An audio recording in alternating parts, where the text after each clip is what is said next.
स्वागत है दोस्तों आप सभी का आपके अपने YouTube channel just smart knowledge में।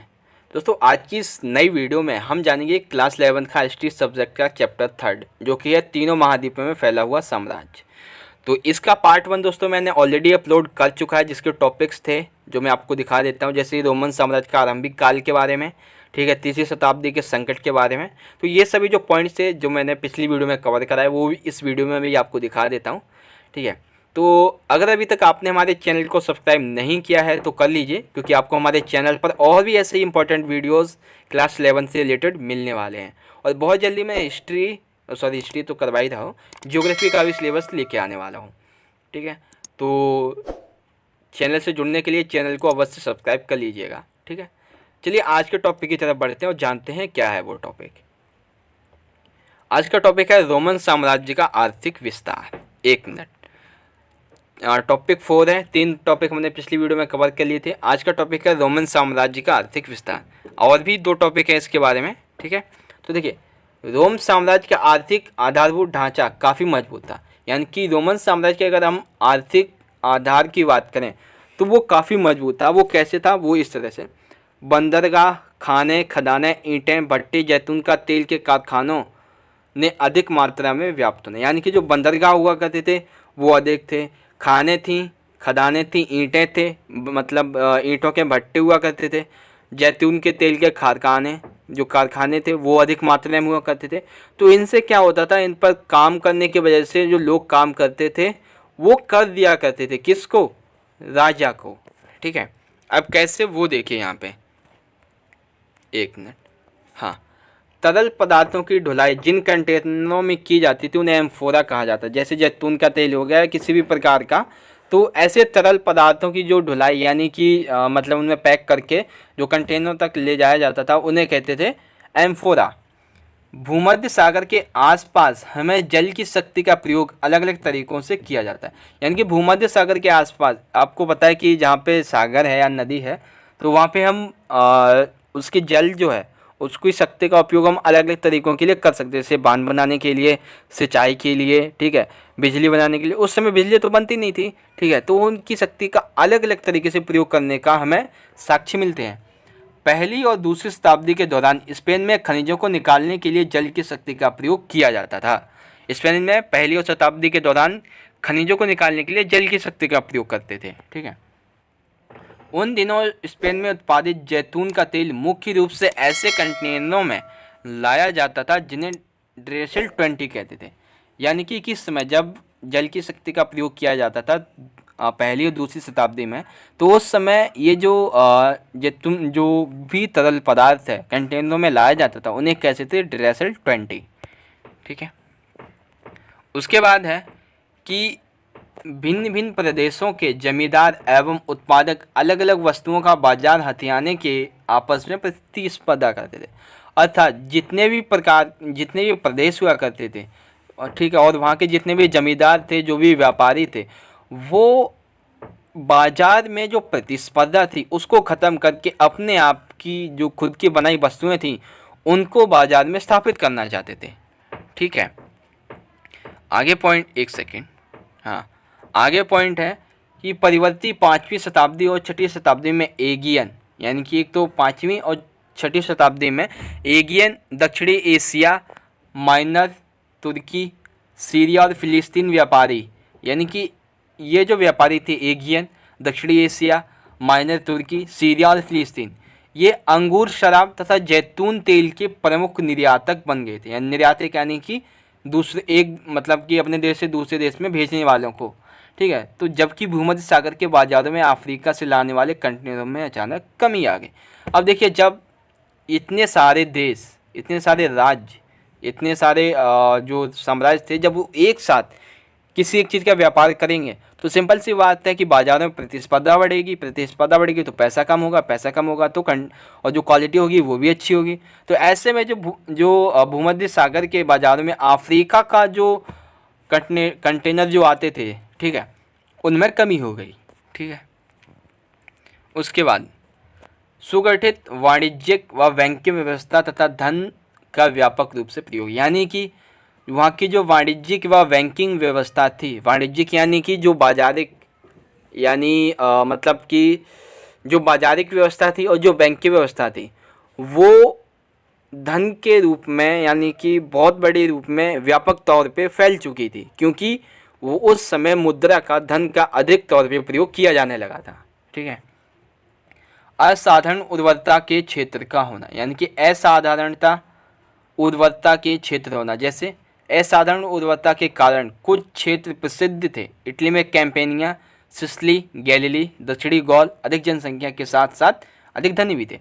अर्थात यानी कि यहाँ पे ये कहा गया है कि असाधारण उर्वरता, यानी कि वैसे तो उर्वरता शब्द का उपयोग जो मिट्टी में हम डालते हैं उसके लिए किया जाता है, लेकिन यहाँ पे इसलिए किया गया है कि कुछ क्षेत्र थे जहाँ पे ये सारी चीज़ें बहुत मात्रा में उगाई जाती थी, बहुत मात्रा में अच्छी उगती थी।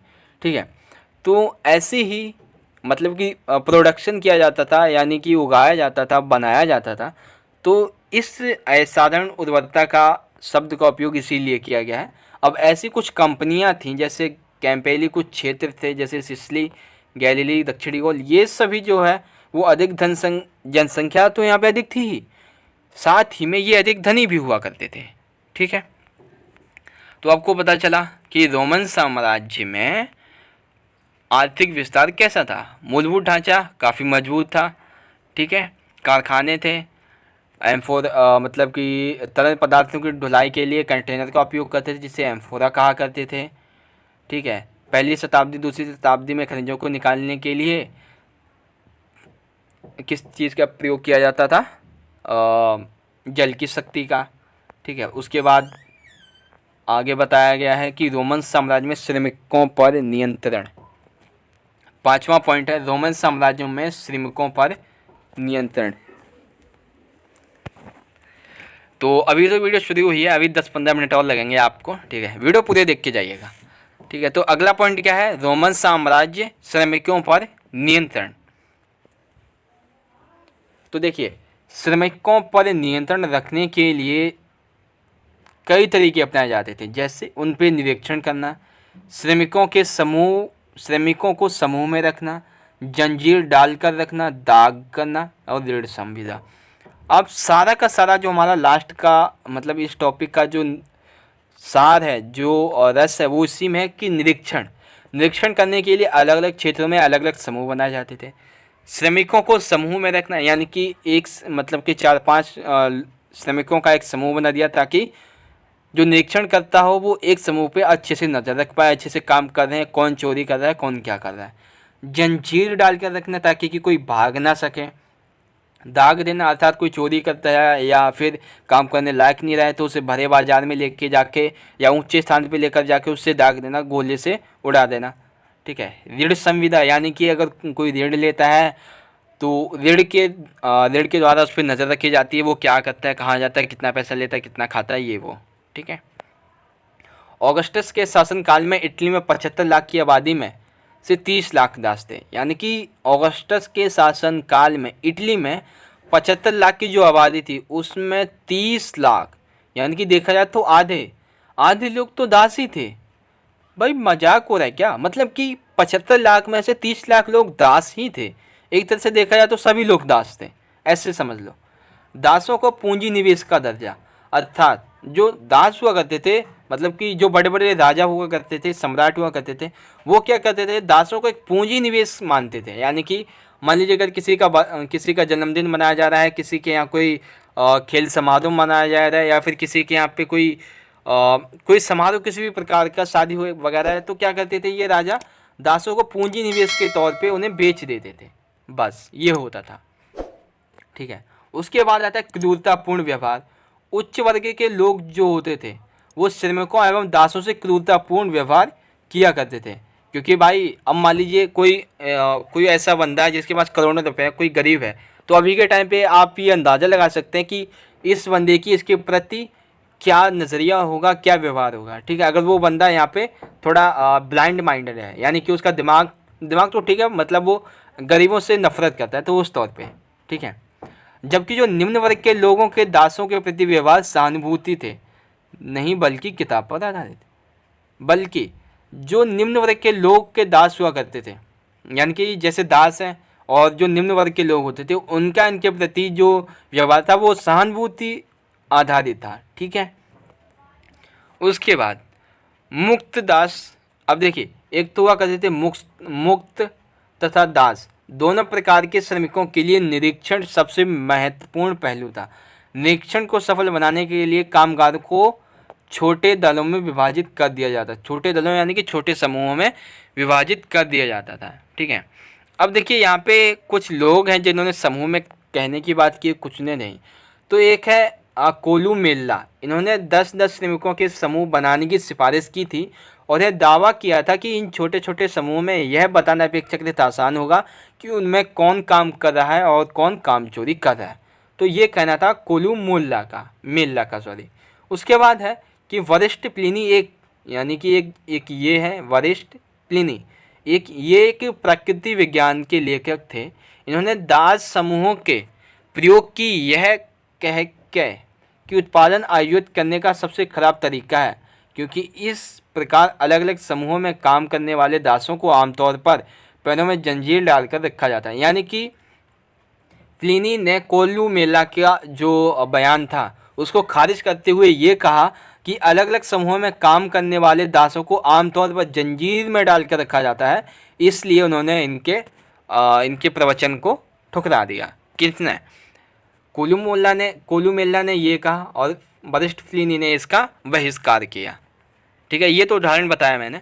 उसके बाद 5वीं शताब्दी के अंतिम वर्षों में सम्राट एनेस्टेसियस ने ऊंची मजदूरियां देकर और समूचे पूर्व क्षेत्रों से श्रमिकों को आकर्षित करके 3 सप्ताह से भी कम समय में पूर्वी सीमांत क्षेत्र में दारा शहर का निर्माण कराया। अब देखिए, यहाँ पे क्या बात कही गई कि 5वीं शताब्दी के जो अंतिम वर्ष थे यानी कि 10वें वर्ष में, तो सम्राट एनेस्टेसियस इन्होंने ऊंची मजदूरियाँ यानी कि ज़्यादा मजदूरी देकर और समूचे क्षेत्र से जो श्रमिक हुआ करते थे उनको लेकर 3 सप्ताह के भीतर ही, 3 सप्ताह से भी कम यानी कि 21 दिन यानी 20 दिन से भी कम, इन्होंने पूर्वी सीमांत क्षेत्र में एक दारा शहर का निर्माण करवाया। किन्होंने? सम्राट एनेस्टेसियस। ठीक दोस्तों, एक छोटा सा एग्जाम्पल लिया है मैंने आपकी बुक से, वो ये कि कामगारों के एम्प्रेन पर एक सील लगा दी जाती थी। अब एम्प्रोनो क्या था ये तो नहीं पता मुझे। ठीक है, तो उन्हें जो भी एम्प्रोनो पर ये सील लगी थी उसके अकॉर्डिंग उन्हें अपने सिर पर एक गहरी जाली वाला मास्क या नेट पहनना पड़ता था और उन्हें जब फैक्ट्री से बाहर जाते थे तो ये सारे मास्क, जाली वगैरह ये उतार के अपने जो पुराने कपड़े पहन के जाते थे। ठीक है, हजारों श्रमिक गुलामी में काम करने के लिए आत्मसमर्पण कर देते थे। क्यों कर देते? क्योंकि गुलामी है तो काम करने के लिए आत्मसमर्पण तो करना ही पड़ेगा। हालातों से हालांकि वे मुक्त तो थे, दूसरे शब्दों में बहुत से गरीब परिवारों ने तो जीवित रहने के लिए ऋणबद्धता स्वीकार कर ली थी। हाल ही में खोजे गए ऑगस्टीन के पत्रों में से एक पत्र से हमें यह जानकारी मिलती है कि कभी कभी माता पिता अपने बच्चों को 25 वर्ष के लिए बेचकर बंधुआ मजदूर बना देते थे।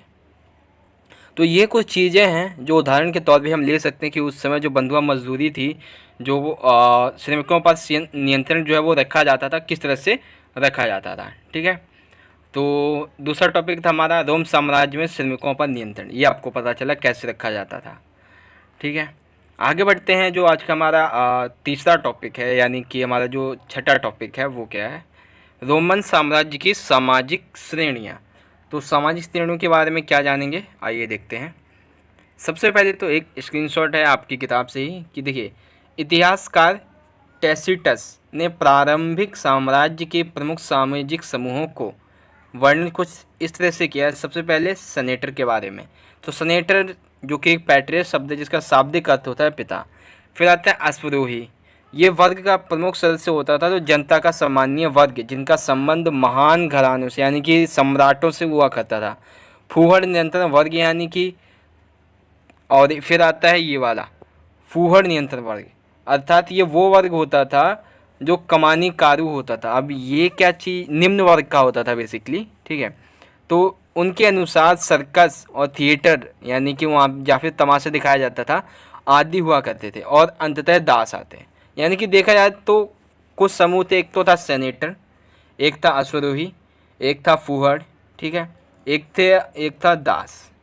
तीसरी शताब्दी के प्रारंभिक वर्षों में सेनेट की सदस्य संख्या लगभग 1000 थी और कुल सेनेटरों में से लगभग आधे सेनेटर अभी भी इतालवी परिवार के ही थे। यानी कि देखा जाए तो इतालवी परिवार के लोग, यानी कि इतालवी जो संस्कृति के लोग थे वो कुछ ज़्यादा ही सेनेटर बने हुए थे। ठीक है, अब देखिए, अभिजात वर्ग में सेनेटर और अश्वरोही होते हैं।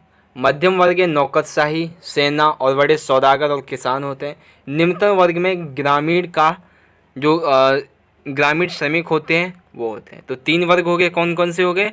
अभिजात वर्ग सेनेटर और अश्वरोही, मध्यम वर्ग नौकरशाही और सेना, बड़े बड़े सौदागर और किसान, निम्नतम वर्ग यानी कि ग्रामीण श्रमिकों का होना। ठीक है, उसके बाद अब देखिए थोड़ी सी नॉलेज जानते हैं, थोड़ी सी जानकारी लेते हैं। 1 मिनट। हाँ, देखिए 5वीं शताब्दी के प्रारंभिक काल के एक इतिहासकार ओलिपियोडोरस ने, जो कि एक राजदूत भी था, उसने लिखा कि रोम नगर में रहने वाले कुलीन, ये बुफलिन लिखा है, बेसिकली ये कुलीन है, कुलीन परिवारों को उनकी संपदाओं से पर ईयर यानी कि वार्षिक आय 4000 पाउंड सोने के बराबर होती थी। इसमें वह उपज शामिल नहीं थी जिसका उपभोग वे सीधे कर लेते थे।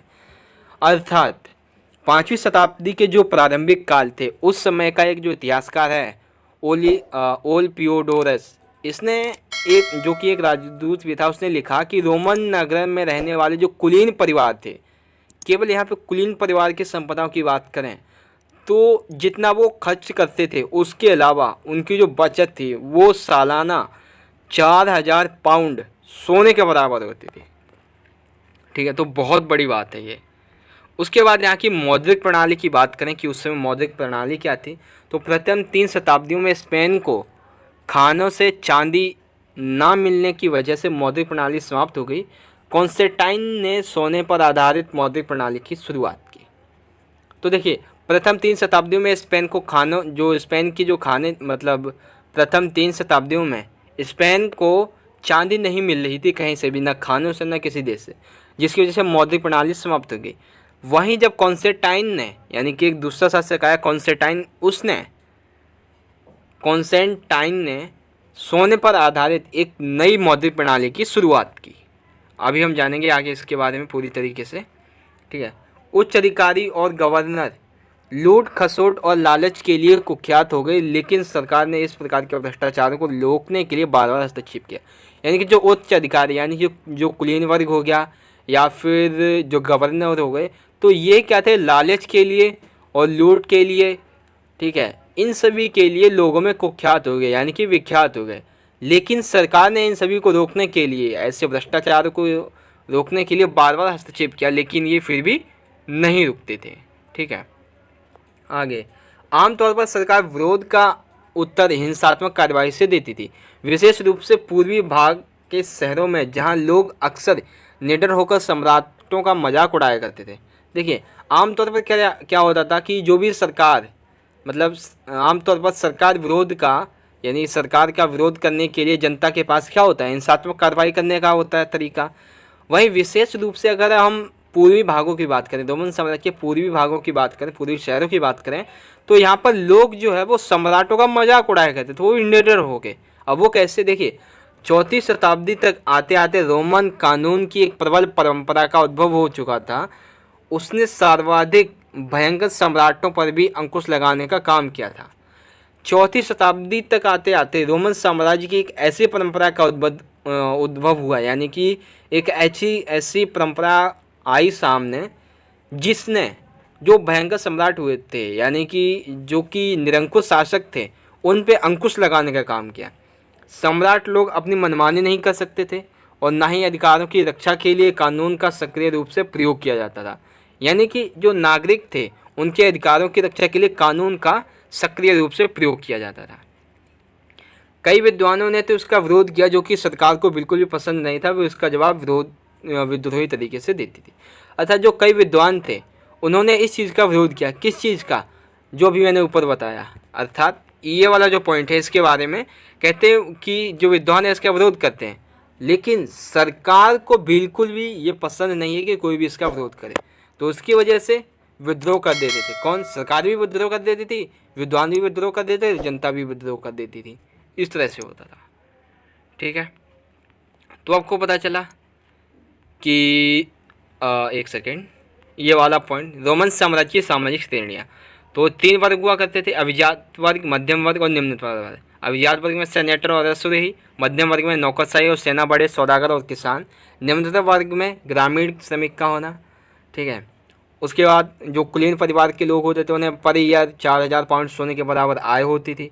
मौद्रिक प्रणाली के बाद में सोना मिलना बंद हो गया। फिर कॉन्स्टेंटाइन नामक एक शासक आया, उसने सोने पर आधारित मौद्रिक प्रणाली की शुरुआत की। ठीक है, विरोध के तरीके कैसे हुआ करते थे बेसिकली वो बताया। ठीक है, अब बढ़ते हैं अपना जो लास्ट टॉपिक बचता है आज का। लास्ट टॉपिक है रोमन साम्राज्य का परवर्ती काल। 1 मिनट, ये लास्ट है या इसके बाद और भी मैं देख लूँ एक बार, 1 मिनट। हाँ, ये लास्ट टॉपिक है रोमन साम्राज्य का परवर्ती काल। तो ये क्या है, चलिए जान लेते हैं एक बार। रोमन साम्राज्य को सामान्य तौर पर 2 चरणों में बांटा जाता है, पूर्ववर्ती काल और परवर्ती काल। ये मैंने आपको पहले बता दिया। अब देखिए, परवर्ती पुराकाल शब्द का प्रयोग रोमन साम्राज्य के उद्भव, विकास और पतन के इतिहास की उस अंतिम दिलचस्प अवधि का वर्णन करने के लिए किया जाता है जो मोटे तौर पे 4वीं से 7वीं शताब्दी के फैली हुई थी। तो देखिए, परवर्ती पुराकाल शब्द का प्रयोग इसलिए किया जाता है रोमन साम्राज्य के लिए, ताकि रोमन साम्राज्य के उद्भव, विकास के लिए और पतन के लिए, तो इन सभी चीज़ों के लिए रोमन साम्राज्य के लिए परवर्ती पुराकाल शब्द का प्रयोग करते हैं। ठीक है, क्योंकि ये इतिहास की उस अंतिम दिलचस्प अवधि का वर्णन करता है जो मोटे तौर पर 4वीं से 7वीं शताब्दी तक फैली हुई थी। ठीक है, परवर्ती रोम साम्राज्य में नौकरशाही के उच्च व मध्य वर्ग दोनों अपेक्षाकृत बहुत धनवान थे, क्योंकि उन्हें अपने वेतन सोने के रूप में प्राप्त होता था। इसके साथ ही इस काल में भ्रष्टाचार अधिक फैल चुका था। रोमन साम्राज्य में नौकरशाही के उच्च व मध्य वर्ग जो दोनों अपेक्षाकृत बहुत धनवान थे, क्योंकि यहाँ पे जो वेतन था वो सोने के रूप में प्राप्त होता था। इसके साथ ही इस काल में भ्रष्टाचार भी अधिक फैला। जहाँ पैसा अधिक होता तो वहाँ भ्रष्टाचार तो फैलना ही फैलना है। उसके बाद एक सम्राट आते हैं जिसका नाम है सम्राट डायोक्लिशियन। तो इन्होंने क्या किया, इनके बारे में जानते हैं। देखिए, साम्राज्य की सीमाओं पर किले बनवाए, यानी कि इनके जो साम्राज्य थी, रोमन साम्राज्य का जो साम्राज्य थी उसकी जितनी भी सीमाएं थी उन सभी सीमाओं पर किले बनवाए। जितने प्रांत थे उन सभी प्रांतों का पुनर्गठन किया। असैनिक कार्यों को सैनिक कार्यों से अलग कर दिया, यानी कि जो कार्य सैनिक थे वो बताए, असैनिक कार्य थे वो बताए। ठीक है, उसने सेनापतियों को अधिक स्वायत्तता प्रदान कर दी, जिससे ये सैन्य अधिकारी अधिक शक्तिशाली समूह के रूप में उभर आए। ठीक है, उसके बाद है कि मौद्रिक, 1 मिनट दोस्तों, पीछे से थोड़ा सा शोर आ रहा होगा। आपको पता है कि जहाँ 10-15 कमरे होते हैं वहाँ शोर तो होता ही है। ठीक है, तो आप यहाँ पे ध्यान दीजिए कि मौद्रिक क्षेत्र में कुछ नए परिवर्तन किए गए, यानी कि जो मौद्रिक प्रणाली थी उसमें कुछ नए परिवर्तन किए। ठीक है, तो इस शासक ने, किसने, ये जो शासक है इसका नाम है सम्राट डायोक्लिशियन। इस शासक ने यानी कि सम्राट डायोक्लिशियन ने सालिडम नामक एक नया सिक्का चलाया जो 4.5 ग्राम सोने का बना हुआ था। यह सिक्का रोम साम्राज्य के समाप्त होने के बाद भी जो दूसरा साम्राज्य है उसमें भी चलता रहा। नई राजधानी, इसने एक नई राजधानी बनाई जिसका नाम था, ये बुफ लिखा है बेसिकली, ये कू है, कुस्तुनतुनिया। ठीक है, तो इसका नाम है कुस्तुनतुनिया। ये 3 ओर से समुद्र से घिरी हुई थी।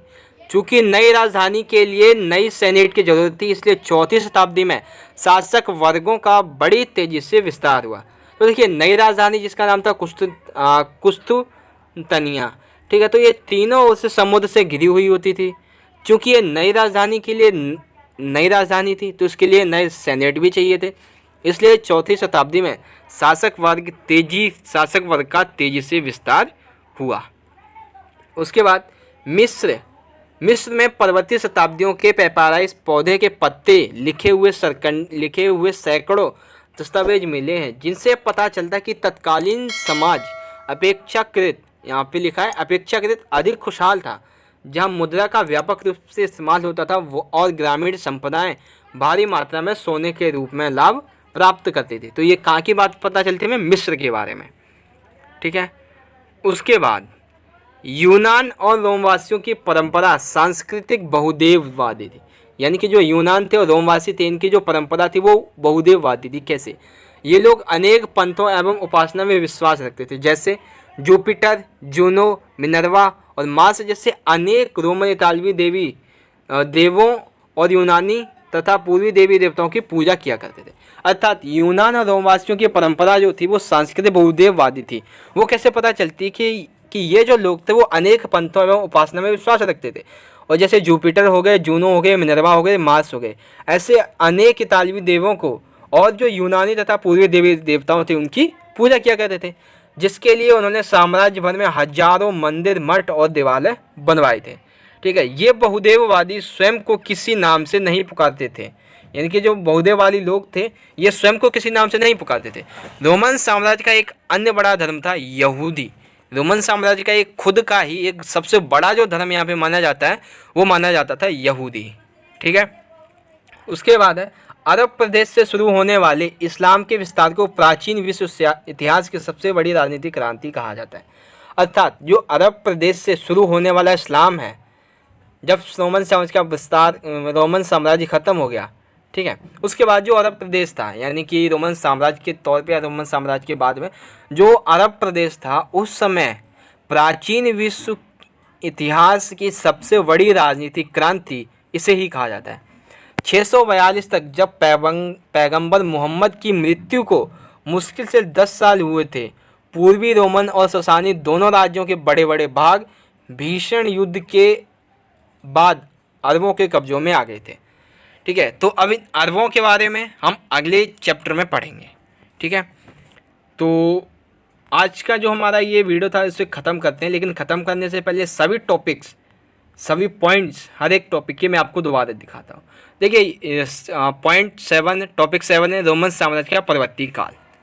ठीक है, परवर्ती पुराकाल शब्द का प्रयोग क्यों किया जाता है, सम्राट डायोक्लिशियन ने क्या क्या करवाया ये आपको पता चला, मौद्रिक प्रणाली के बारे में, नई राजधानी